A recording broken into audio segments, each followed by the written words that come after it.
Today's episode comes to you straight from the Foundation Insurance Services podcast studio, your home for elevating voices, inspiring leaders, and building the community one conversation at a time. If you're enjoying the journey, we'd love for you to like, share, and subscribe to the channel. Your support helps these stories reach even higher. So when we started LZR, we were intentionally like, we're not going to have any niche. We've had a lot of people tell us that it's not a good idea. I feel like every business book you read and stuff like that is always like, you need to have this one specific thing you're working on. And back to the Defiance, I guess that's one thing where I'm just like, I can't do it. Hey there, welcome back to Above and Beyond, where excellence meets elevation. I'm your host, Jän Simon, and this season we're raising the bar, diving into the passion, purpose, and defining moments of leaders who don't just aim high, they live there. Big ideas, real stories. Let's get into it. Welcome back to Above and Beyond, where excellence meets elevation. Today's guest is someone who proves you don't have to fit into one box to build an extraordinary life. Liz Ponce is a twin mom, entrepreneur, creative strategist, obstacle racer, and co-owner of the Arizona-based marketing agency LZR Marketing. But her story goes way deeper than business success. From growing up between Michigan and Chicago to stepping confidently into male-dominated industries, Liz learned early how to compete, adapt, and carve out space where she wasn't always expected to thrive. That same mindset pushed her through over 50 obstacle races, motherhood, entrepreneurship, and the constant balancing act of creativity and leadership. But what makes this conversation powerful isn't just what Liz has accomplished. It's what she's continued to evolve without losing herself in the process. If you've ever struggled to balance ambition, family, identity, and the pressure to keep proving yourself, this episode is going to hit home. Liz, welcome to the podcast. Thank you. That was a good intro. Yeah. I pride myself on writing amazing scripts. Yeah, they're good. Well, welcome. So let's do this. I do this with everybody. Let's start back at the beginning. Yeah. Between Michigan and Chicago? Yeah. Were you where in Michigan? Jackson, Michigan. Everybody in Michigan always points to the hand. I honestly don't know where. I think it's maybe central. Okay. Near Kalamazoo. Kalamazoo's more western, right? It's probably 2 hours outside of Detroit. Okay. Yeah. So, Which direction? So it is I'm not sure. central. Yeah. And then Chicago. So you went from cold to cold. Yeah. To blazing hot. Yeah. I'm done with that. How long were you in Michigan? Or did you have parents in both and you kind of bounced back and forth? No, I was born in Michigan. That's where my mom was from, and my dad was from Chicago. I think they went to Loyola together. Okay. And then they moved to Michigan maybe when they had my sister. I'm not really sure. And then we moved all together when I was 5. We moved back to Chicago. Yeah. And then you're in Chicago. What part of Chicago? Not that I know, but somebody listening might. Yeah. The city of Chicago. So anybody that's in Chicago will know. You were in the actual city. Our address was Chicago, Illinois. Oh, wow. So you were actually, you weren't like a suburb of. But it was in the suburbs, but it was in Chicago. It's kind of confusing. We didn't live in the city, downtown. Okay. But we lived in the city of Chicago. Chicago zip code. Yeah. Okay. Kind of confusing. I'll give you that. Yeah, we'll take it. It wasn't like Naperville. Anybody that's from Chicago will know. Yeah, I'm trying to think who I recently had on that was from Chicago. Maybe Ted Beefnick. I think he was. I think Eric was maybe outside of Chicago. Anyways, a few Illinois people. Yeah, but, there's a lot here. Yeah, I think everybody's, I'm done with this. Yeah. I'm out. So Chicago, White Sox or Cubs? Cubs. Okay. I was the only one in my family, though. Oh, really? Yeah. Everybody else is White Sox? Uh-huh.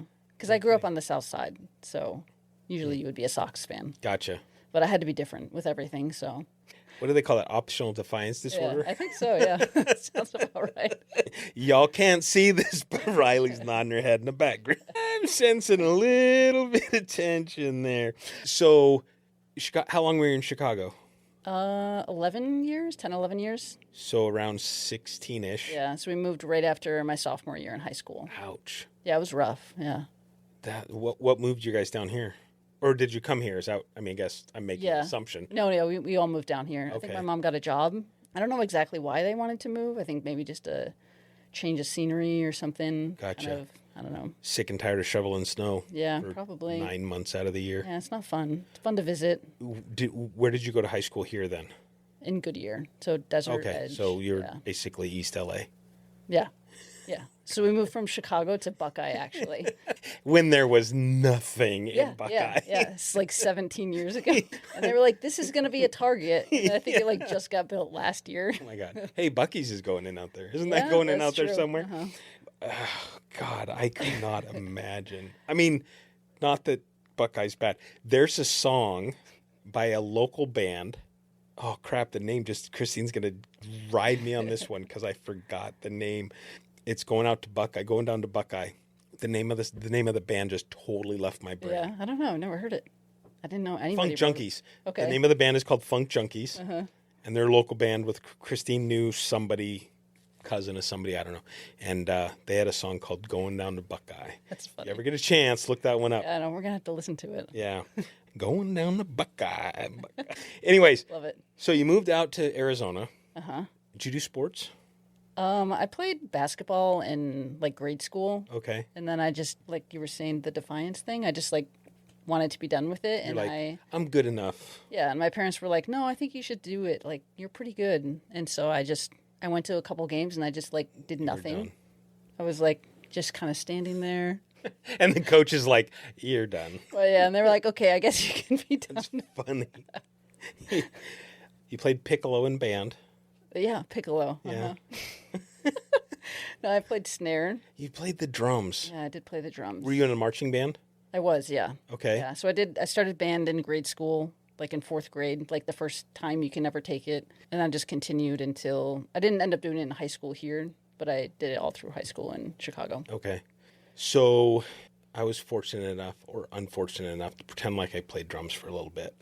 Does the cadence for a marching band still run through your head sometimes? Oh, yeah. Yeah, I still have it memorized.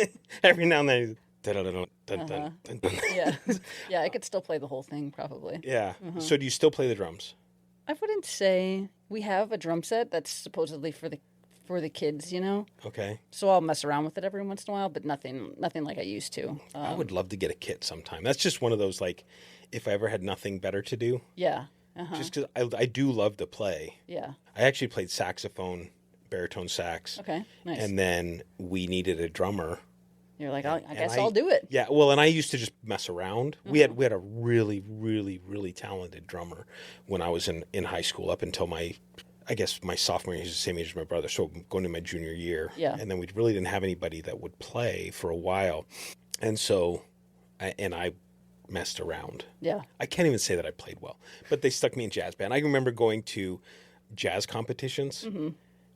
You're like, what am I doing here? I had no idea how to play the stupid drums, and I'm just making shit up. I never read a lick of music for drums. I could read, obviously, for saxophone and stuff. Yeah. So I was in jazz band for the baritone sax. Okay. And then, and they moved me. What am I doing here? I could play a little, swing ride or something. Yeah. But it's like, no, I'm not coordinated enough to do different things. There's a guy that comes up in my feed on Facebook. I can't think of his name now all of a sudden, but anyways, some of the riffs that he throws out are just it's crazy, insane. Like all 4 limbs are doing different things. I know. It's like, it's something I think when you're doing it, you don't really realize how crazy it is until maybe you like try to teach somebody else to do it, and you're like, what are you? Yeah, it's like, why can't you? They're all opposite. Like, just do it faster. Yeah. All right. So you moved here. You said you didn't do band in high school. I didn't know. Okay. No. I still played just personally by myself, but I wasn't in band I wasn't in a band or anything like that either. You were not in a band? Here, yeah. Okay. In Chicago I was. So why'd you quit? I don't know. You just decided... It was just like, everything is so different here. I'm just like, not going to... You're moving me to Arizona. I'm not going to do anything. Yeah. I will teach you. See? The Defiance again. I think it was something... I don't know. I felt like I worked so hard in Chicago that it almost seemed like I was going to have to start over. And I was like, well, that seems like a lot. I'll just do something else. I'll just figure something else out. I worked so hard for all this other stuff. Yeah. Forget it. Down the drain. Okay, so you do a lot of stuff. I do a lot, yeah. I get bored easily. Talk to me about this running thing. The OCRs? Yeah, the obstacle courses. Have you done like a Ragnar in those? Mm-hmm. Yeah. I was going to say, whatever you're going to say, I probably have done it. Yeah. Okay. Yeah, I did a couple, 2 or 3 Ragnars, I think. I did one here. I did one in Zion, and maybe here again. Okay. I did a bunch of Spartans everywhere. Rugged Maniac. No kidding. Tough Mudder, all of them, yeah. I think Do you enjoy probably that? like 95% are out of business now. Oh, really? Yeah, I think Spartan's the only one mainly. Still. Yeah. I've actually, maybe I should do it before they all go out of business. I've thought it'd be a good goal to set. Yeah. To do one of those things. Now that I'm older and my body's deciding to break down, I don't know if it's a good idea, but I'm sure you'll be fine. I just think that'd be kind of cool. I used to think that would be really cool to do a triathlon. I could do the swim and the bike. Yeah. It would take training, but hands down, I could do it. Yeah. The running piece of it, Oh, really? just don't know. The swim one is the part that I'm like, I don't know how I would make it through that. Like, I really? can See, swim, but I don't know if I can swim that well. Yeah, swimming, I used to swim all the time as a kid, and so it's like, I'm not going to say my jam, but like... Yeah, you got it like, down. we go to camp in the summer, and we would literally swim across the lake and back. That was like the big thing you got to do, and it was, I think they said a mile and a half, something like that. And I used to do that as a kid, and I just loved it. Like, get out there and just go. Bike, the same thing. I can get on. I still to this day can get on my bike and just go. Yeah. And obviously I start to cramp up after miles and miles, but I would have to really get into good shape to be able to do all the hills and all the other stuff that they do for 100 and whatever many miles it is. Yeah. The running piece of it, man, I'd get like a mile in and be like, I'm never done. mind. I'm out. I'm out. On second thought. Yeah, exactly. Can you substitute somebody in for me, and I'll do the other piece? Have somebody else come in and run. Yeah. Yeah. Is surprisingly, running part of OCRs was my least favorite. Okay. I really don't. I don't like it, but it just seemed like something I have to do. Just to do. Yeah. Even still, I mean, I barely run anymore, but even when I do, I'm like, it feels right. Like, it feels like I should, but I don't like it. Yeah. See, I can't stand running. What I do like, and maybe it's similar, is like trail running. Like, I've gone out to Usury. That's why Ragnar's a little bit better. Yeah, it's like you get on the Usury Pass or somewhere, and not that I've done that a lot at all, but when I do that, it's like it's almost easier for me to do it, and I think it's because it keeps my mind occupied. Yeah. Like when I'm just running on flat surface, I'm like, this is it's so boring. AF, and I'm not going anywhere. Right? For some reason, I don't know if it's the views or what, trails just seem more exciting. Yeah. I don't know what it is, but yeah. But for me, it was just running to get to the obstacle was the best part of it. Gotcha. Yeah. So you graduated high school from Buckeye. I did. How many people? I didn't go to graduation. No. Now I'm just gonna bring up all the time. Yeah. Yeah, my parents really wanted Did you me go to Disneyland or something? Or no, I just didn't go. I was like, I'm not going. I was like, this doesn't really seem like an achievement. Okay, so I have a very serious question to ask you. Yeah. Were you like goth in high school? No, not at all. And just I'm picturing this like black the lipstick. Yeah, exactly. No. No? Okay. Were you a troublemaker? I don't think so. Yeah. I think I think I had like a normal high school experience, like, drinking and stuff like that, but Drinking, drugs. oh, yeah. Just like weed, nothing crazy. Yeah. But I was also the youngest, so I think Okay. I always say that if you're the youngest, your parents are tired of parenting sometimes, or not even parenting, just of like, They're like, just shut up you're and grounded. get on my face. So as long as you stay under the radar, Will they shut you up if I give you this lollipop? Okay, go a away. little smarter about things, then they're just like, whatever, just do whatever. So yeah, not to the point of, they weren't like the parents that let you drink at our house or anything. Yeah. But I assumed they knew I was doing things like that, but they're just like, Have you ever had that conversation with them? no, I haven't. I Do should you ask know them what next I did in time. high school? Do you have had- any clue? Wait, I do randomly sometimes tell them stuff, and they're like, what? I feel like I've dropped a couple truth bombs on my parents at Yeah, times. just to And see. it's funny because I think, well, my mom's got dementia and Alzheimer's now, so she remembers history, like past stuff, more recent stuff she doesn't remember. So Yeah. But it's funny because, like, I can see my dad's face like, what? But he'll be like, oh, we knew that. He plays it off. Yeah. It's like, sure you did, Dad. Sure you did.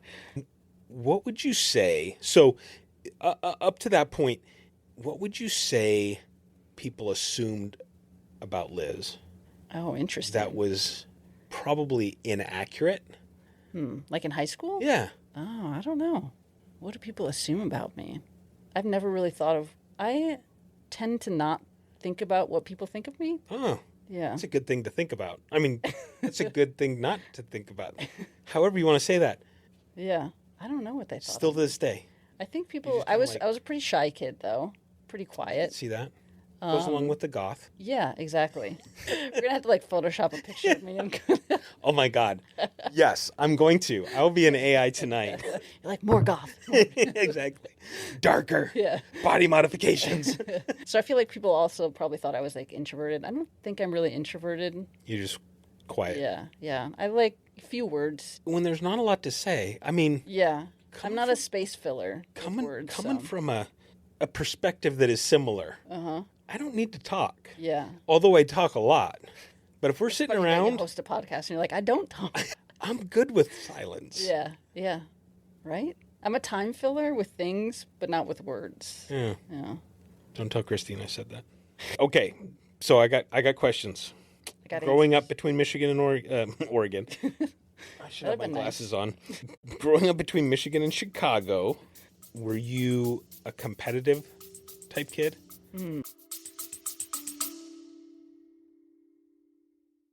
This episode is made possible by our partners at Built Different Restoration.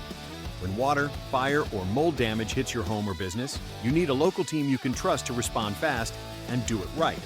Learn more at BuiltDifferentRestoration.com. Shout out to Guidance Alliance, a trusted peer advisory group for business owners who want honest answers, not motivation posters. Small groups, weekly sessions, ideas that actually work. Visit guidancealliance.com to learn more. I think so. I think I've always been pretty competitive. Okay. Yeah. With basketball and stuff like that, competing for starting spots, or in high school competing for snare because only a certain number of people can get it because there's only a certain amount of snares. And then I didn't want to play the little bass drum. yeah, no. I don't know. I had a hard time. Yeah, I don't know. That one just wasn't for me. Yeah. It's weird. Like the beats on it are different. They're like a little bit off, and it just wasn't my thing. Yeah. Yeah. So and then once you're on the snare line, then there's like For a second. yeah. Same with most instruments, I think. Yep. But drumline would be really cool. Like I said, do not profess to be anything close to even randomly good. But like watching good drum lines is Oh yeah, we watch videos of it all the fascinating. time. Yeah. The kids even love it. Like we'll It's watch, just we'll turn insane. YouTube videos of it on. Yeah, I love it. I mean, I literally, I think back. It's one of those things that I mean, aside from everything else, I wish that's one of those things I wish I would have actually become good at because I just think it's so cool. Yeah, But yeah, it's fun. Yeah, it was a lot of fun. yeah, I think if I would have stayed in one place, I probably would have done like drum corps, which is like, I don't know, the sport equivalent of like club teams. yeah. But because they were like really big in Illinois. Oh, I okay. don't know how big they are out here, but I have no idea. Yeah. I think it feels to me like, and not Illinois is southern, but it feels like that's kind of a more East Coast southern I think so. Yeah. type thing, kind of similar to the some of the sorority, like dancing sorority stuff, like yeah, where you yeah. see the more competition things that they do and Yeah. stuff like that. But so kind of competitive, maybe sort of a little bit. Yeah. I think I still am too. Do you feel like, I mean, so I'm psychoanalyzing you now. You're goth. Let's do it. I'm gone. But so like do you feel like you were constantly trying to earn approval from people, being the youngest and kind of going through different things or trying to prove to yourself, oh, I don't need to do what I've always done. I can. Yeah. Yeah, probably. I think I always chose that, like you kind of said in the intro, like male-dominated fields. Mm-hmm. So, like, on the snare line, I was the only girl. I think it used to be an all-boys school, so I was the first girl, too. Okay. I don't know, just all my hobbies have just always been, like, male-dominated ones, so then it's Gotcha. always, like, the younger person and the only girl, And the too. female, yeah. I think we just had one girl. Galen Thomas, I think was her name. Yeah. I don't know why that just popped in my head. But she was, Shout out to Galen. yeah, shout out to Galen. I think she was the only female drummer that I can remember. But she came in behind me, I think maybe a year or two behind me, but she was really good. Yeah. I was like, thank God for her, because Yeah, I know, right? I sucked.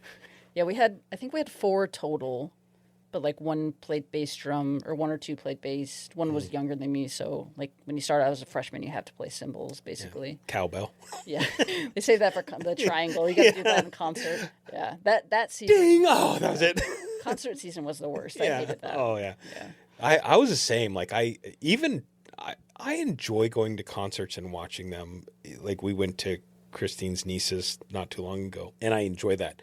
But I can remember as a kid, it's like, oh my God, this is killing me. Yeah, it's so boring. And you go like, especially like we go to the competitions and stuff, so it's like you wait around all day and then you perform and you're watching everybody else and you're like, it's killing me. Yeah, it's so boring. I think also like marching season, a lot of it is like based in the drumline, you know? Mm-hmm. You know, you're kind of like, I feel like piloting the whole thing. Yeah. The whole performance. And then once you get to concert, it's like, you'll sit in the back for 5 minutes until you had to play like one note. Yeah, exactly.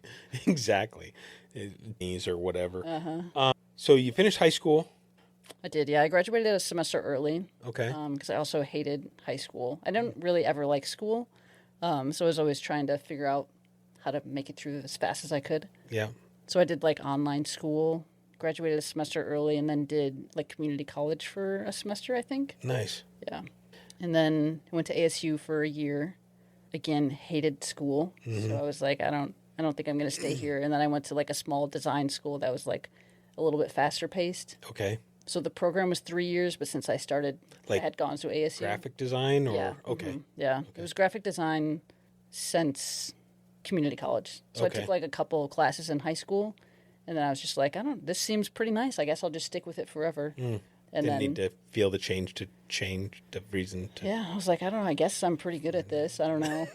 As if anybody was saying otherwise. Right. I'm like, I don't know. It seems all right. It's a good thing your parents didn't tell you were good at it, because you probably wouldn't be doing that right now.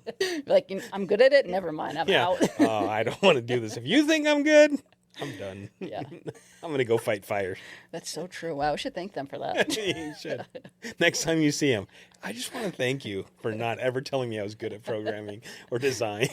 So you went to college, design. A few colleges. Talk me through getting out of college, your first job. Or did you have a job, or did you go straight into your business, or how did that work out? I think I did like 2 internships when I was in college, or one was like more of just like a printing job. Like I worked at a printer. It was like out in Buckeye. Oh. And then I worked at Brookline College. I think it's still around. I'm not really sure. It's like a vocational. I've heard of that, yeah. Yeah, it's for like nursing type or medical billing type things. So that was like where I did my internship for like 3 months or something like that. And then I worked at another printer, actually, in Chandler, Sir Speedy. Oh, I've heard of that, yes. I think they're a franchise, but there's one here in Chandler that I worked at. Yeah, I hated it. It was so boring.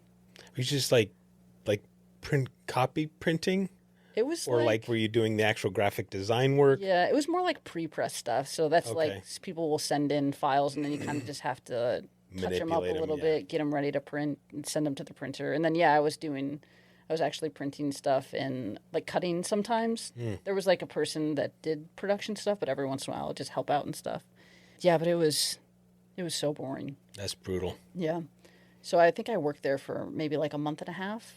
You're a long-term employee. I know, right? Take note, everybody. Yeah. If you ever want somebody who's going to stick around for a while, Liz is your gal. As long as you don't tell me I'm good at it. Yeah. Tell her she sucks constantly. And then I interviewed at a refrigerant recovery company, which I was like, I have no idea what this is, but I don't even know.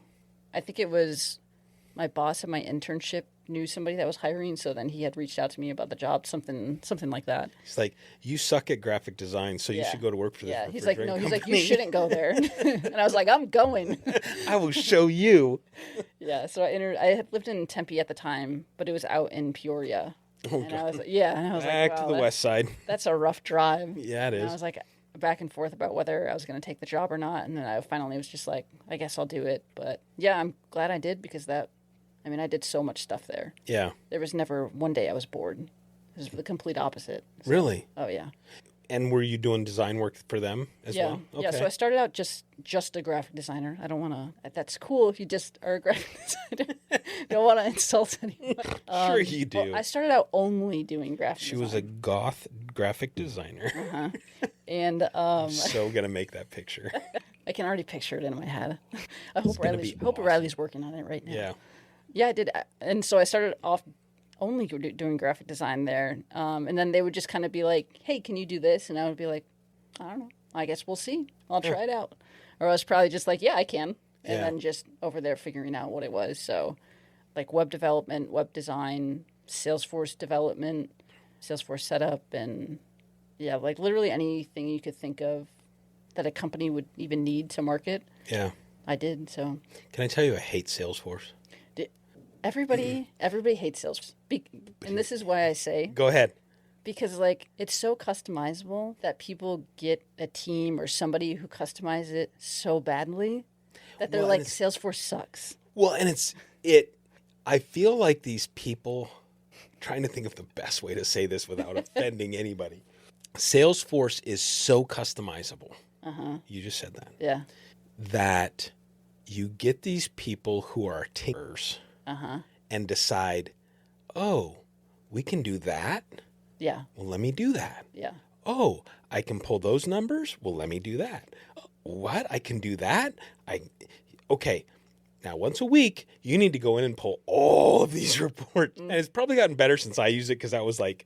Yeah, I don't know. I would say 12 years ago. I would say like that aspect of it has probably gotten worse with AI because now everybody thinks they're an expert in everything. Yeah. And I can just pull these reports and not even realizing, Salesforce is a little bit better because they own all of the AI. So it's looking at your actual data, but you start hooking it up to other things and it's just making crap up. And it's horrible. I mean, it's a great program. Don't get me wrong. Right, yeah. It's just... I was on a sales team when we used it for a year and a half, I think. And they would pull, and you can do this in other programs too. My experience is just Salesforce, but it was things like, how come you only spent 14 seconds on this call? How come you did this and we listened to that call and you said this there, but then over here it's like, I'm like, just let me do my job. Let me calm down alone and let me do my job. Don't make me pull these stupid reports and explain them. Anyways, okay, so you became proficient at Salesforce, we'll say. Yeah. Yeah, we still have clients that would do Salesforce development. Oh, nice. Adminning for, yeah. Okay. Yeah, we really do it all. So, yeah, that job, I did everything, even like events. I didn't run the event, but we did all event graphics and everything like that for it was a franchise network, so like once a year all the franchise owners would come here and then we would have like a big conference where we had to do everything for. And that was Freon recovery? Refrigerant, yeah. Refrigerant recovery. Yeah. It's like Freon's just like a type of brand. Oh, okay. Yeah. Huh. So same thing. Interesting. Yeah. Yeah, it's an odd company to think like. Well, it's there's so much to do, but right. That's what I'm thinking. Is like, how much is there actually to do on the back end of that? Right. Yeah, a lot. Yeah. We did websites, obviously our website, landing pages, postcards, flyers, emails, Salesforce, anything, and ads, like digital ads and everything. I would say like the CEO of that company is like very. What's the best way to put it?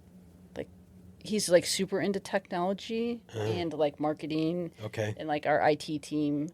So it's like we innovated, I guess is the best way to put it. So he was like always looking for kind of like that edge. Yeah. So it kind of like pushed all of us forward to. Makes sense. It's funny because I think about that like, and we were talking about this before we came on the podcast. I'm tinkering with some stuff with the agency as far as some AI stuff and Zapier and some different things. How can I make things work together? And I almost feel like if I could afford to hire somebody who understood technology full time to just do that. So, okay, this is what I want this to do. And then they just do it. Yeah. Yeah. Because I probably spend 100% more time doing that than what it really takes to do. Yeah. But, it's my thing too, though, is I'm so scattered all over the place most of the time where, like, I'll have this great idea. and I plug it in there, and I'm like, oh, this is really kind of cool. Let's Yeah. tweak this, do this, test this, and oh, it's cool, it's working. And then I walk away from it, Yeah. and by the time I come forget back, about I'm it. like, where was I with Yeah. this? Trying to play catch up. Yeah, and I don't want to go back and watch the whole thing. So it's like, hey, give me an overview of what we were thinking here. Yeah. It's too funny. It's funny. So you worked for a few different companies. At what point did you start thinking you wanted to potentially branch out on your own and do your own thing? Yeah. So I mean, I freelanced for forever since high school. It was always something I did on the side. And then I think, so after I left Rapid, that was the recovery company, I started at an agency because we ended up getting bought out at Rapid, and I didn't love like the direction it was going. So I was like, and I was so busy that I was like, this isn't really worth it to me anymore. Gotcha. So I left to go to an agency as a graphic designer, and it was okay for a little bit, but then I got super bored again. And so I met my wife at the agency, and during COVID, we were just kind of, I don't know, like everybody else, I think a little bored. And we're like, let's just like try to do this on our own. Like we had always talked about it, and I think during COVID, it was like, I mean, we don't have anything else to do. We don't really have anywhere to go, so I guess we might as well start it. And yeah, it just kind of worked out. Never stopped from there. Have you ever explored, because like you see all this stuff where it's like, hit it big on the internet, whatever, make these bots and stuff. Have you ever explored any of that stuff where you're like, okay, we can create a marketing agency to do this stuff kind of automated? Do the agency portion of it? Yeah. A little bit, yeah. I think that's kind of, I wouldn't really say super automated, because I still personally like to leave design stuff to me. I mean, selfishly. Yeah. I suck at writing, so I'm going to use it every day for that, unless somebody sends me copy. I'm a horrible original content. Is that what it's called? Original thought. I don't know what the terminology is. Like coming up with ideas. Yeah. Like I was the kid where they're like, give you pencil and piece of paper, say, write a story about what you did yesterday, and I'd be like, you're like, what did I do yesterday? No idea. Completely blank. It's like, what did I do? Yeah, that's me with writing. I don't know where to start, so I'll always use AI, like I said, unless somebody sends me something. But design I've always kind of kept for me. Selfishly, yeah. Most of the stuff I'm like, I think I could do that better. So Gotcha. But I would say with Early Bird, like we had intended for some of that, not necessarily to be AI run, but maybe like contractor run. So that's kind of going to be our goal with that one. Okay. Because there's only so many hours in the day, and have toddlers now. So how old are your kids? A little over 2.5. 2.5. Yeah. And they're twins, right? They are, yeah. Oh, you're in the terrible. crazy. Are they in the terrible twos? Oh yeah. I would say they're closer to like the three-nager stuff because they're just like very opinionated. They're very spicy. Boys or girls? One of each. One of each. Okay. Yeah. It's so long ago, I almost can't even remember it. But my daughter sent me a picture today, and it totally warmed my heart. So when she was a baby, just learning to pull herself up to walk, I would hold both feet in one hand and hold her standing up. Well, I did the same thing with my grandson, who's about, I think he's 9 months old now. But last time I saw him, I did that. And she took a picture of me doing that. So she sent me the two pictures spliced together. Oh, nice. It was so cool. But I love kids. But yeah, they're a blast. It goes so fast. When you're in the moment, you're like, could it go quicker? Some days it feels like it could go quicker. Yeah. But yeah, it's a lot of fun. There's literally never a dull moment, There's always something going on. Yeah, for sure. So you've got, I'm going to say 2 successful marketing companies, because you've got Laser Marketing and you've got Early Bird Strategies. Yeah. Talk to me about what the difference between the two is. So Laser was our original one that we started. And I think originally it was just kind of like it's a marketing agency, we're just doing everything. We're doing paid ads, we're doing social media. I don't like literally. You want a postcard? Like it's 1976? Sure, we'll make you a postcard. Do you even remember 1976? Maybe I was born, maybe not. I will say postcards are coming back around though. Print media is coming back around because people getting tired. People want to feel it in their hands. They're getting tired of AI and stuff. But yeah, so like I always say like literally everything that marketing is in the word, we'll do it. Okay. And a lot of times, like the same thing with Rapid, if somebody asks me something and I'm like, yeah, sure, I could probably do it. That was kind of how it originally started. And then we got to the point where, like I was saying, there's, so many hours in the day. We want to try to grow more. How are we going to be able to do that? Maybe on the same brand or maybe not. And then we kind of came to the decision that we were going to separate them. So LZR was going to stay for like a white label agency. Not white label. What's the term I'm thinking of? White glove. Thank you. White glove. Okay. I mean, we do like white label too, but that's not what I was talking about. So more concierge type services exactly, and things like that. So I always like half joke that like if a client calls me like right now and they're like, my website went down, and I'm like, okay, I got to stop this podcast and get this website back up type of thing. So, it allows us to have less clients there that we're maybe a little bit more focused on.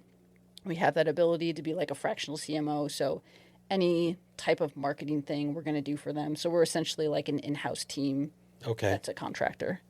And then Early Bird is kind of intended for smaller companies with smaller budgets. So we thought of Early Bird because it's like those kind of business owners that are getting up at 5 a.m. to start working on their business. Yeah. Maybe they're just starting out, or maybe they're at the point where they're like, okay, this is finally too much stuff for me. I need to pass something off. And then we're hoping that something's going to be marketing. Yeah. So there are a lot more packages. So LZR is just kind of like anything, and we basically the majority of the time there's just a retainer. It's like anything you want us to do under that retainer we'll do. Early Bird's like this, we have this package for social media or this package for paid media, and then we just kind of take it from there. Was there a point after starting it, and we'll say starting LZR because that was first, right? Yeah. After starting, was there a point at which you felt like all of a sudden there was some success behind you, there was some momentum behind you where you're like, hey, we actually might be able to pull this off? This podcast is powered by Above Par Network, where networking isn't about awkward mixers or endless pitches. It's about genuine relationships, real opportunities, and having a good time doing it. If you're ready for networking that actually works, visit AboveParNetwork.com. This episode is powered by 5 Leaf Financial, expert accountants, tax preparers, and CFOs who help you make smarter financial choices. If you want peace of mind around your finances, visit 5leaf.net. Yeah, I think so. I think like our first client was probably somebody I got off of Fiverr or something like that, because we were just, I don't know, where do we find clients? Yeah. So we just got to go to those gig websites. Our second one was the CEO and my old boss from Rapid Recovery. They had left and started their own business. And that one was like our first big client, They were paying us like a full retainer and everything like that. Nice. I think when we started, we were probably at like 60 hours a month or something crazy. And we were like, yeah, this is it. Like, we're finally doing it. We were still working at the agency at that time. And I think probably like a week later, the agency found out that we had started doing our own thing.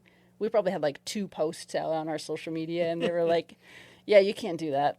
Oh, really? Yeah, so they fired us. Was that because of a competing or conflict of interest, or? Yeah, I don't know. They brought us in one day. It was during COVID, so we weren't in the office. So they brought us in saying that they had some meetings. We went in there, and they were like, hey, we heard that you guys started this thing. And we're like, I don't even know how you heard about it, first of all. And they were basically like, you can't do that because of, I don't know, working on company time or something like that. And so after that, they didn't have us sign anything. So I was like, we're kind of like a little bit confused about what we can and can't do. So I had emailed them back to be like, hey, can you kind of answer some questions for us? Like, what do you want us to work on this on separate times? Or are there certain things that we can't do, certain types of clients or whatever? Because the agency was only doing education. So we're like, we're not going for education because we're kind of burnt out with it. And then they were like, oh, it would be better for you to come in so we can answer these questions. And then they brought us in and fired us. And they were like, we think that you're not going to be able to keep up with, I don't know, whatever standards or something. So I don't know. I don't know exactly what it was. What was that like when they let you go? Getting fired? I mean, I've been there, so I know kind of how I felt. But were you like, I think was there some relief in that where you're like, I wasn't even, okay, well. I don't even know if it was relief.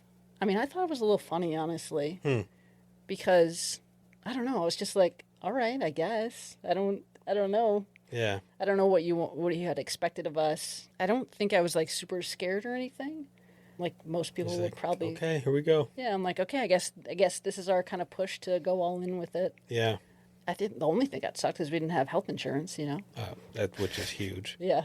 I mean, anymore, it's crazy because I was just talking to somebody, I don't remember what, anyways, side note. It's so expensive as an individual. Oh, yeah. Or, individual partners, however you want to look at that, right. to pick up insurance.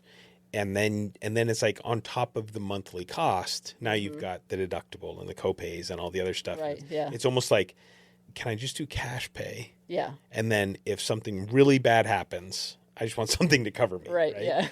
Which you can't get to those. It's changed a little bit, but you can't really get to the high deductible plans right. unless you're in a group. Yeah. It's like, but I can't get a group rough. Because it's whatever. So it's a crazy system. Yeah, it's screwed up. Yeah. Luckily at that time I didn't have kids or anything. It was just me. So I was like, oh, I guess we'll figure it out. Yeah. Has there been anything from that transition point, and we'll call the transition point your previous employer giving you the opportunity to be wildly successful? What a nice spin. You should work in marketing. Yeah, right. I think somebody said that to me once. I was stealing it. But has there been a point at which you kind of had to unlearn everything up to that point to be able to go, okay, now in order to do this as a entrepreneur or as a business owner, I need to kind of put some of that stuff in the... Yeah, interesting. I don't really think so. I think honestly the biggest learning curve was trying to figure out like what do we do about taxes? What do we do about this money in our account? Like how do we take it out with Don't forget to get in trouble if I take this money out of my account. I've been there. I've actually thought, God, how do I even get it out of my account? Because write myself a check? Because we set up like a credit union and I was like, how do we even get it out? I don't that's even funny. know. That's funny. I think I had to like call them and be That's like, awesome. do I literally like, do I write myself a check? I don't. So we did that for a few months. We actually did have to go into the bank and like write ourselves checks to deposit money every time we wanted. And then I was like, I was trying to go to a credit union, you know, not a big bank. And then after a couple months, I was like, we're just going to go to Chase and set up an account because this is ridiculous. You get access to it everywhere. Whatever. Yeah. Yeah. No, I've been there. It's like that. I'm going to go do this. Right. Yeah. And then all the things you don't think about, like, okay, well, I need bank accounts. I got bank accounts. I've got to have how many bank accounts do I need? Oh my God. Okay. Well, how do I get the money from this account to that account? Yeah. So with your business and what you do with the marketing and we'll say on your path to growth, what is something that you think people don't see or don't understand about what it is that you do? About marketing in general? Yeah. That's a good question. I think like honestly, the biggest one that we talk about with our clients is like the time for results. People are like, oh, we're going to start running ads or social media. And they're like, how long until I get a client? And I'm like, I don't know. Great question. There's a lot of agencies out there that will guarantee results. Of like, I don't know how you could do that. I don't know either. No, we're very intentional about call up their cousin and say, hey. Yeah, exactly.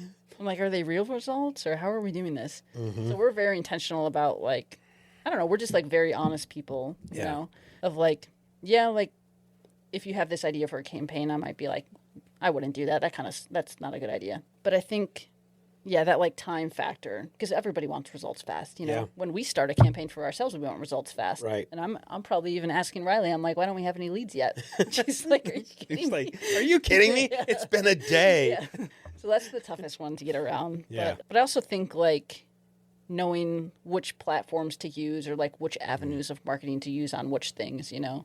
Like social media, for example, I think it's changed a little bit. Like people are probably getting some leads through it now with like the influencer community and stuff like that. But like the majority of the time, it's just for like brand awareness, you know, making sure that your brand's out there. People are seeing you on your feed. But like, I don't know, personally, like when I'm on social media, I'm not like looking for a contractor or something like that. Or if I find one, I'm not going to reach out to them on Instagram. I'm still going to go through their website or something like that. Well, and I kind of feel like, and not that I don't want people to still post me because I enjoy it when people post, hey, call Jän Foundation or whatever. But I almost feel like the people who are on social media asking, it's not necessarily the right client for me. Now, that's not to say they're not all the right client. There could be one or two in there that are potentially. Yeah. But most of the time, the ones that I see, you know, they're like, oh, my rates went up $50 and I'm so pissed off. And it's like, Yeah. Okay, so what? So did coffee and milk and eggs. Yeah, so did everything. Like, it's like, if you're upset about $50, I'm sorry. Yeah. But so. Yeah, I feel that way about like Facebook, like Living Chandler, or I think Gilbert Living or whatever. Like when we first started out, we were constantly trying to post in there. And now I'm at a point where, I mean, every once in a while somebody will mention us, but like you're saying, the majority of them, they're never going to reach out, or they're just looking for the lowest cost, and right. That's not us. So. Well, and they just tell me what the price is. It's like there's a whole thing to this, And same thing with insurance. People are like, "Well, can you save me money?" It's like more than likely, yes. Right. But is that all you're concerned with? Because you've got to spend this money. Right. Let's make sure you're covered. Yeah. Right. Let's at least make sure it's going to do what it's supposed to do. Yeah. Not just save you money because, and I get it. I mean, I hate paying my premiums. Right. Yeah.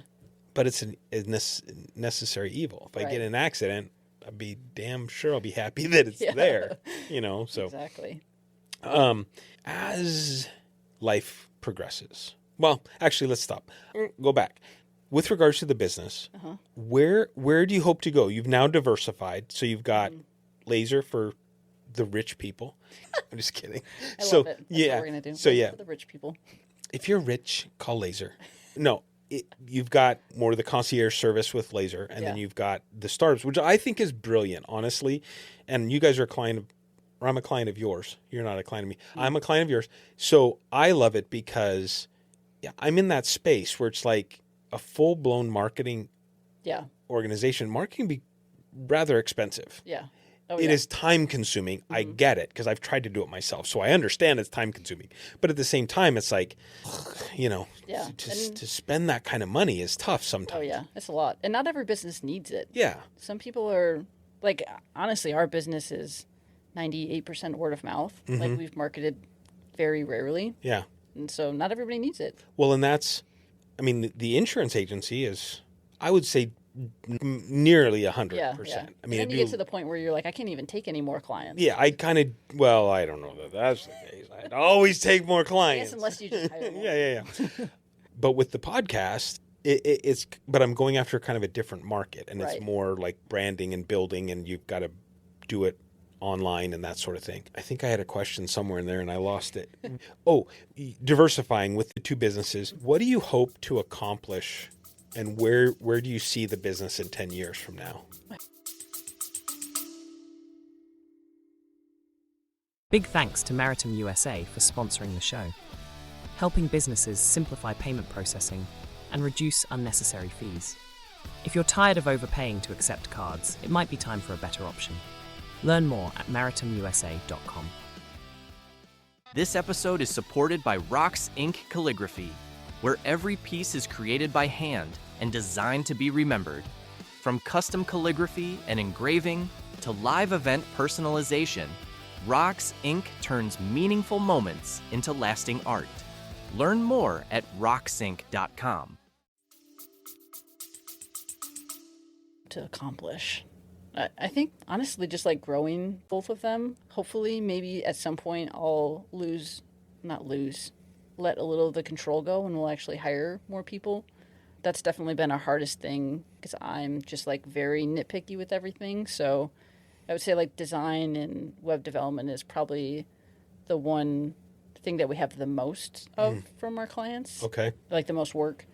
And we've tried to hire designers off of, I don't know, Fiverr and stuff like that, or people that we've known, and none of them have really stuck. Like some have been okay, but I'm just so nitpicky that I'm like, no, that's not right. Like you used the wrong color. Like it wasn't even in this brand's color palette. And then I'm just like, I can't even deal with it anymore. I had somebody, speaking of color, when I first started the agency, I had some shirts embroidered, and I sent them the images and I sent them the color files. Yeah. Exactly what they were.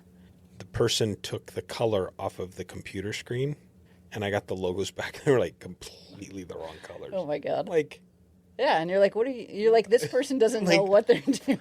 What is this? Anyways. It was a couple iterations later, I finally got what I needed. But so at some point, Yeah, and I don't want to make that sound bad because I'm kind of the same way. Like, it's tough for me.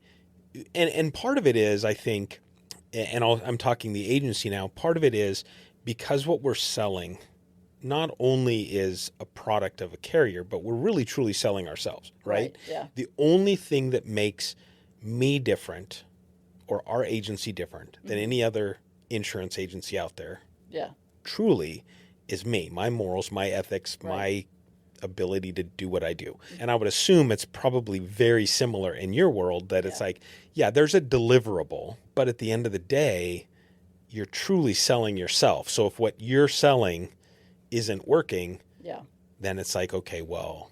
Yeah. It's like everything feels like it's a direct reflection of me or us as an agency. But so I'm like so crazy about that stuff. Even like if a client asks me to like, oh, can you put this QR code or something, even if it's something that they think is so small, I'm like, no, you should send that to me first. Like, I'll make sure it looks okay. Like, Yeah. It's interesting because now that I'm about 2 years down the road of having actual employees, not just somebody who kind of works for me, but actual employees, I can tell you the more control I've given up, better it's gotten. Absolutely. Yeah. 100%. And it's hard. I mean, it has been very difficult. And we talked a little bit. I'm thinking about bringing on either a marketing person or a producer or something like that. And it's like, I'm just like, because this person's outselling my brand. Right. Yeah. You're like, are they going to say the right thing? Exactly. Are they going to say what they need to say? Are they going to present us correctly? Are they going to show up? I mean, I've got jeans and a T-shirt on. That's how I show up every day. Yeah. But, but what are they going to be wearing? Right, exactly. So anyways, I totally get it. And it's tough, but it's crazy because I feel like, yes, as soon as you do that, and I think it was, do you know Eric Reber? He owns Speed Pro Imaging. Okay, yeah. Or Speed Pro Gilbert or whatever they call it now. I think it was he and I having a conversation one day about hiring somebody, and he's like, you just got to do it. Yeah. He says, you just got to do it because it's not going to be easy. There's no silver bullet to make it feel good. You just got to do it. And then, trust little bits at a time. Give the pieces away that you can double check and triple check and, make sure it's okay. Yeah. And it's not 100%. It never will be. But anyways, with the kids, what do you hope to show them with regards to where the business is as moms and as you help them develop into pain in the ass teenagers and then someday hopefully good adults? Yeah. What are you hoping that you can show them through the business aspect of things? Yeah, I mean, hopefully they don't get any of the Defiance portion of it. That would be great. But I think, just like hard work and really more so like less of hard work. I mean, they should work hard, but more of just like following those passions that you have. I think like a lot of, probably most generations, like parents in general want their kids to make money, So I think a lot of people probably get straight away of like, oh, you shouldn't do that because it's not going to make you money. We hear that a lot. Like one of our clients is still in the refrigerant industry. So like trades, those are all great industries to get into. And people are like, you're not going to make money there. But like, I mean, really, you are going to make a ton of money in there. Or like they had just recorded a podcast with like an influencer in their industry that was like, a lot of people told her like, you're too smart to be in the trades, So really it's just about following whatever they're passionate about. Yeah. And, I mean, money is great for most people. It's not everybody wants it though. And so if you want to live in, travel the country in a van or something instead, like go for it. Which I think is becoming more and more tangible. Yeah. From the way technology is allowing society to do some of those things. But I think it's so important. I mean, I stepped into insurance 30 years ago because I needed to make some money to raise a family. And I will say been stuck in it ever since. It's been a good life for me for the most part. Yeah. But it's not what I've ever really been passionate about. But I've been in it for so long, I feel like, okay, I need to stick with this. Right. You're like, what else? What else? I don't know anything else. But then it's like when you do things I think that you're passionate about, you don't realize the amount of work that it takes to do it because it's just innate. Yeah. in some form or fashion. Doesn't feel as much like work or. Yeah. And so then it's like if you build your life around that and not so much focusing on more money. Yeah. I mean, of course, we need money to live. Right. Yeah. I mean, society's built that way, right? Yeah, but- And at some point, we're going to retire. And I was just reading today that Medicare's got like 10 years left and it's defunct. So it's like, okay, well, finally it's going out. Yeah. But so, we need to be able to do those things. But I think with our kids, and I say our kids, now it's my grandkids, but, with the generation coming up, it's really, truly, there's so many opportunities to do well for yourself. Right. If you just stay focused on what makes you happy. Yeah. So Exactly. And I feel like even that passion can come from not necessarily careers, If you're passionate about rock climbing, then just find whatever job you have to get to feed that passion, or to make you able to do that. I think about, and I've talked about this a couple times on the podcast. So I fought forest fires for 6 years, but one of the forests that I was on, there were 2 guys that were in charge of cleaning the trails. So they were, I don't know what their department was, trails, I don't know.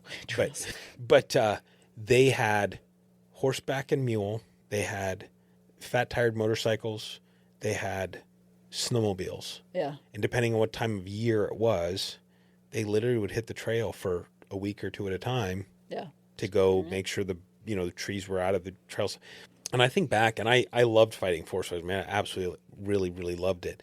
But I think back now, and I think about that, and I think that would be so cool. Like, that would be cool. Yeah. Taking the horses out back up in the mountains to go cut the branches off the trail. I mean, it's like, and I'm sure that they were scouting the forest to make sure nothing was nefarious was going on or things like that as well. But those types of things, when I think back on my younger youth and think, those are things that I probably kind of passed up. Right. But what types of things, if you could go back to your younger self and say, here's a piece of advice, or pluck it in your brain, what advice would you give yourself? Oh God. I mean, I think I did pretty good. I'm just kidding. You are not narcissistic at all. Like, no, I got it down. I'm good. Wow. That's a first. I wasn't always this confident, so maybe just be confident earlier. There you go. I think. Don't be shy. Yeah, I've never really, I mean, of course things are hard. Really got turned off from something because it was too hard though. But I think maybe just trying things earlier, because sometimes it does, like OCRs, for example. I had wanted to do one for so long, and then I finally did, and I was like, this, actually the first one, I was like, this sucks. I hate it, but it was also it sucks so bad that I was like, I want to do more of it. So I think probably just going into those situations more, same with owning a business. I think I definitely needed that experience prior. Yeah. But it's always great to be able to start those things that you're so passionate about now. Sooner. Yeah. 1,000%. 1,000%. Yeah. I mean, if I could, not that you've asked me the question, but I'm going to give you my answer. If I could go back, would you change? I would tell myself, don't wait till you're ready. Yeah, exactly. Because you're never ready in your mind. Yeah. Right? You just got to do. Yeah. Take the step, just do it. Because there's a million reasons why you shouldn't do something. Oh, yeah. And don't ask people. Don't ask people around you. Yeah. And I shouldn't say that because I'm bad at that. But it's, if you feel drawn heavily in a direction, I feel like obviously you don't want to leave the people that are in your life behind, and you don't want to make catastrophic decisions without their knowledge of you sinking the ship. However, I feel like if you sit around waiting for the timing to be perfect, it will never show up. Yeah. I also think even if you ask your family, I feel like a lot of times your family or your close friends are kind of risk management for you. So if you tell them something that's pretty risky, they're going to be like, no, I don't think that's a good idea. Yeah, exactly. But I think it's ingrained in us when somebody asks our opinion about something to protect them. Whatever that looks like. Yeah. Hey. Yeah, because you don't want to be the one that's like, no, that's a great idea. Right. And then they're bankrupt. Yeah, exactly. A couple of months, you're like, oh, shoot. Yeah. Maybe I should have said I should have said, don't do it. Did I say that? Are you sure? No, you shouldn't go goth. Don't do it. Too late. With regards to clients, do you have in your mind, is there a perfect client or somebody like you? If you had to say, hey, this is who I would love to work with. Yeah, like a specific brand or a type. Well, just type. I mean, not somebody's like, oh, somebody who's got millions of dollars to spend on marketing. Yeah, whoever's just going to give me millions of dollars, that's the one. Yeah. I would say like somebody who it's like a little bit of a unicorn, but I think that we have really good clients. We've had to fire some at some point, so we kind of make sure that the ones that we keep close, especially with laser, because we are so focused on them, that kind of like mesh with us. But like ones that are interested in marketing to a point where they have like some sort of idea about it, you know, because it's really hard if they don't know anything about it. I would say that's great for the early bird side because that is a little more structured. But for the laser side, like they should have like some sort of idea of even like small ideas of what they want to do. I think a lot of times we'll still develop our own from the ground up, but also are allowing us to like take the reins, because that's really the point of laser is like you don't have to think about it, you don't have to be like as involved unless you know it's like a super tricky industry like one of our clients in the refrigeration industry. It's just things are just constantly changing with EPA laws and stuff like that, so we do have to be in close contact with them to get all those changes. But for the majority of the time, they really do like let us do our own thing, like come up with our own ideas, everything from the ground up. Okay. Do you have specific industries that you focus on? I mean, I've obviously talked about a little about the refrigerant stuff. Yeah. We intentionally don't. When we were at the agency that Riley and I met at, we were only doing schools, and it was so boring, just constantly like changing colors or changing logos on ads and then running the exact same thing, even for websites and stuff like that. So when we started laser, we were intentionally like, we're not going to have any niche. We've had a lot of people tell us that that's not a good idea. I feel like every like business book you read and stuff like that is always like, you need to have this one specific thing you're working on. Yeah. And back to the Defiance, I guess that's one thing where I'm just like, I can't do it. I could see too. I mean, if you're solely focused on, we'll say one or two silos, I could see after time, it's like everything you're pumping out looks identical. Exactly. Yeah. Right.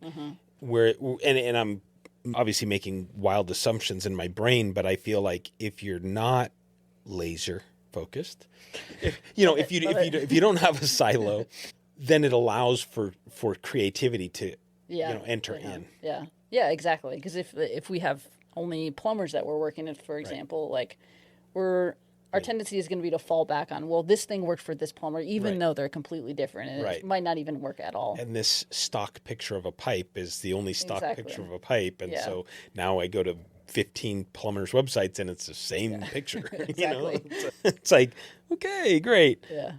Let's talk legacy for a second. When you're gone, what do you hope people say about you? Oh, God. I hope that they say that I was a good person, that I cared about people. She was defiant. And they're like, wow, those logos for those companies are so cool. This logo is awesome. This early bird, just so you all know, if you can't see, let's get close. Right there. Zoom in. Yeah, zoom in. Early bird. Yeah. That's cool. Is it a Roadrunner? Uh-huh. And a mountain? Yeah, we chose a Roadrunner because I think it's like one of the craziest birds. A little, not mischievous, but like, I don't know, they're just like crazy, you know? And they're just like, they're just doing their own thing and they don't care what anybody else is doing. I don't know anybody like that. Just two runners running two businesses. That's too funny. It's a cool logo though. Thank you. No, I love it. I think it's really awesome. Early bird strategies. Yeah, I think that's probably the longest logo we've worked on, honestly. Really? Yeah, we actually don't really do. I say we do everything in marketing. We rarely do logos because people are really. They always come in with like a specific idea, and a lot of times it's really hard to translate that. Yeah. I could see that. Yeah, especially now with like AI. People are just like, well, I just built this thing in AI. I'm like, well, I don't want to just outline it and give it to you. Yeah. Like, I don't feel like I'm doing anything. So. That makes sense. So we've done a few, but it certainly isn't something I love doing. Yeah. Yeah. But every once in a while I do one where I'm like, wow, this, like the early bird one, I guess that's different because we're our own clients. Well, yeah, but Sometimes it makes it when you harder, can look but- at it and go, I mean, it's funny because I actually came up with my logo, but I had somebody build it for me. Yeah. But it was one of those things where for the foundation, and it's got the bricks and stuff like that, and for the longest people look at it and they're like, what is that? Oh, really? I get Yeah. it right away. Yeah, and I'm like, well, it's an F in bricks and, whatever. But anyways, I just had this idea. I'm like, the foundation, you got the foundation block and whatever. But now I kind of look at it and I'm like, okay, is it bad? I don't know. It's like, I don't know. Oh, I like it. But I think that if you can build something that you're passionate about and you love it over time, I mean, that's the thing, right? Yeah, It's like, yeah. if every year you've got to rebrand because You're like, never mind, I don't like it. God, I can't stand this stupid Roadrunner anymore. Right? So, where do you go from here? Where do I go? I mean, not like to the store Not like or right something. this second. I think, honestly, at some point soon, hopefully, maybe, we got to really start thinking about hiring people. That's going to be hard on you. That is going to be hard on me. I think, I think Riley's going to be like, that's also yes! that's also one of the reasons I think why we were like, oh, we're going to do two separate companies. Because I mean, now still people know that Early Bird is part of us.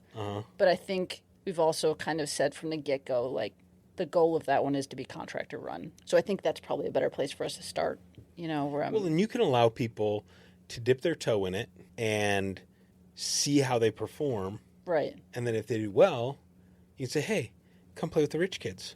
The A-team. Just kidding. This is where the rich clients are. Yeah, exactly. You know what? Yeah. I'll let you on this side of the tracks. Yeah. Yeah. So that is, honestly, Yeah. that's what But, it makes sense. Like, Yeah. to be able to say, okay, hey, we're going to vet you through this process because not that we think less of those clients that are paying less Yeah. or whatever, using less of our services.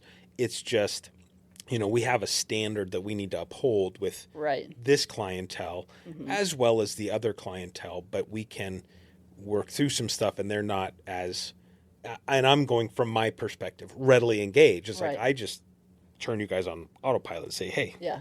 Exactly. Yeah. do what you do because you're good at it. I think that's honestly been like our kind of prompt for every designer we bring in. That's like, I want it to look like there wasn't a change in the designer. Yeah. And nobody has passed that test yet, honestly. So if you're a designer, please reach out. But I think it's also hard because all of our clients right now know us personally. So that also makes it a little bit harder to be like, To fire them. I'm passing you off to this random, But random I think designer. I feel the same way, right? I mean, I've got an account manager and a CSR. And when people call me, I'm not passing them off because I don't care. Right. I'm actually passing them off because I do care. Yeah. You're like, I Because know I'm not going to get I know this needs to get done, so I'm going to give you to David or Fiorella. They're going to take care of it. Yeah. Not that you're not important to me. I will always take your call. I'll always be here for you. Understand, I'm out running around. Right. Yeah. And, if you expect an answer within an hour, You're like, that's it's not me. coming from me, So I think that people understand that to an extent. Obviously, you have your core clients that have been there forever, and you kind of maintain that relationship, Right. and slowly drip them, into somebody else's plate. But yeah, no, I mean, and yes, with the early bird clients, I was going to say something with the early bird clients. I think that's smart that you work that in there. I had another question. I just forgot it. Oh, well. That's all right. Do you have a website? We do. We have lasermarketing.com. Okay. We technically have earlybirdlife.com too. When we first started doing things for it, we had a very specific interior designer clients that we were going after. So if you go to Early Bird Life right now, it looks a little weird. 'Cause Okay. It's only about getting websites done in 5 days or something like that for interior designers. So if you're an interior designer, it would be perfect for you. Yeah. But the rest of it, we're still building out. Okay. Yeah. Okay.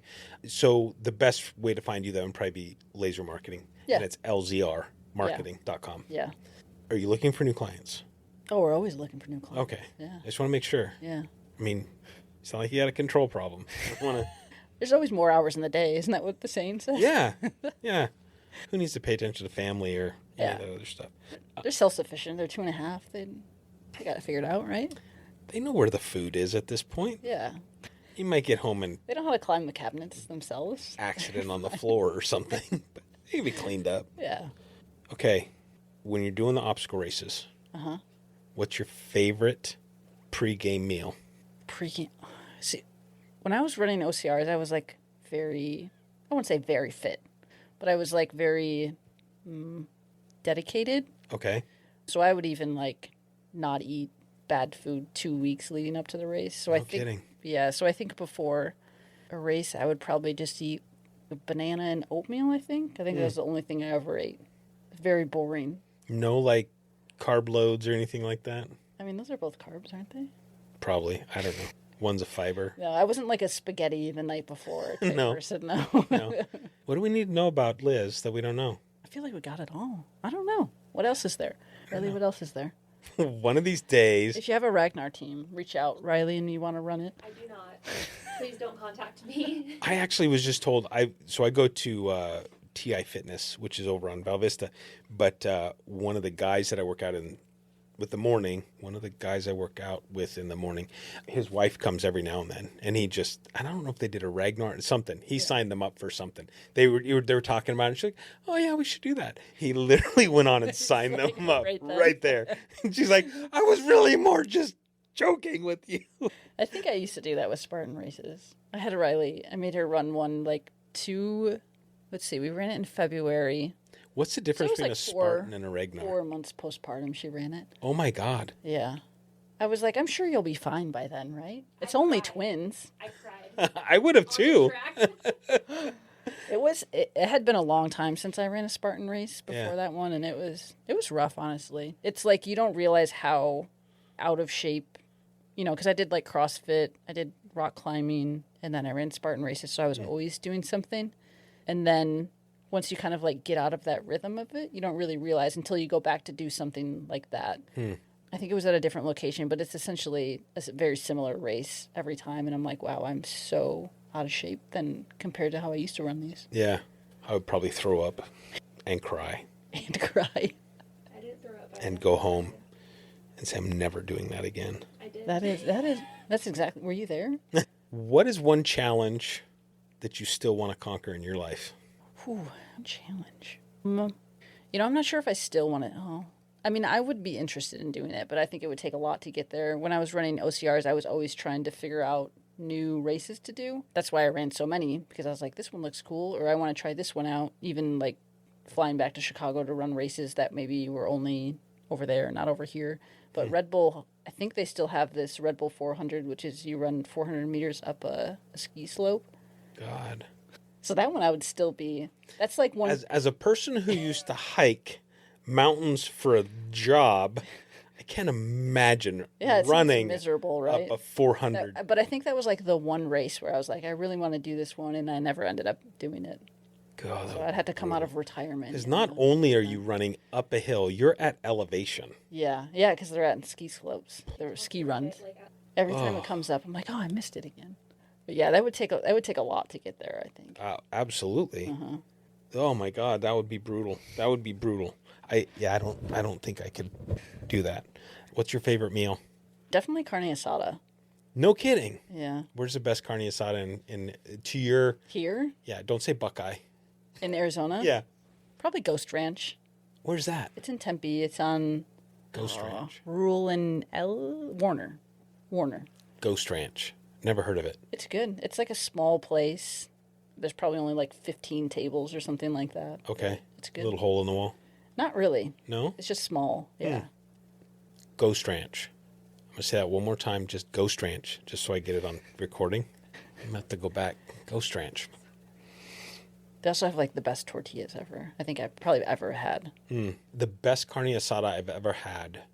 There was a guy, when we first moved to Arizona, there was a guy that lived a couple houses down from us that was Puerto Rican maybe, but he would make carne asada and he would marinate the beef for like a week. Yeah. I think it was so freaking good. Yeah. I mean, it was so good. But yeah. Anyways, well, hey, appreciate you coming on. Yeah, thank you. Thank you. I appreciate it, and I love your logo. I love the new stuff you've got. Thank you. Show up, get the worm. Show up early, get the worm. That's awesome. Thanks. And you picked really good colors. I approve of the colors. Just appealing to the Seahawks fan. That's right. That's all it is. There's a lot of us out here, so you should appeal to us. I do have a gift for you because everybody gets a gift when they come on the show. Nice. I have a challenge coin because you went above and beyond. And I have Nice. a glass now. And you can match with Riley that she's probably drank her orange juice out of never. Or orange juice. She probably forgot she even got one when she came on the show at this point. I think I know where it's at. Yeah. I'll put it right next to I'm it. just kidding. So, hey, I appreciate you coming on. Everybody go to LZRmarketing.com if you need marketing of any kind, whether you're big or small. I can tell you they work wonderfully with small companies, which a lot of marketing companies do not. So if you're looking for it, go get it. Definitely. Awesome. Thank you. Thank you.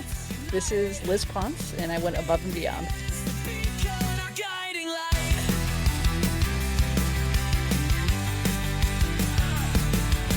Lunch mobs buzzing, ideas in the air. Golf outings where stories we share. Beyond the fairways, friendships grow. In APN's embrace, opportunities flow. No happy talking, just real deals. Authentic connections, the kind that heals. From Palm Springs to Pine Top Grace, APN's network spans every place. Above Par Network, we're going above and beyond, reaching new heights. In networking realms, scaling the heights. From mixers to golf, our spirits unite. APN's the beacon, our guiding light.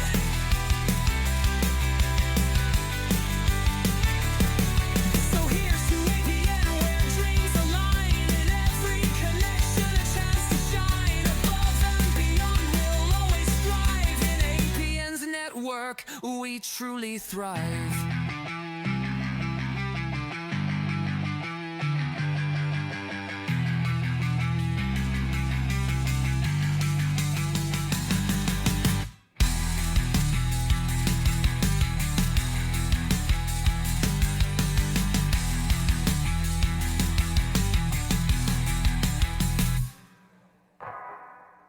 Before you go, if you want marketing that actually moves the needle, check out LZRmarketing.com. Expert marketing solutions for your business.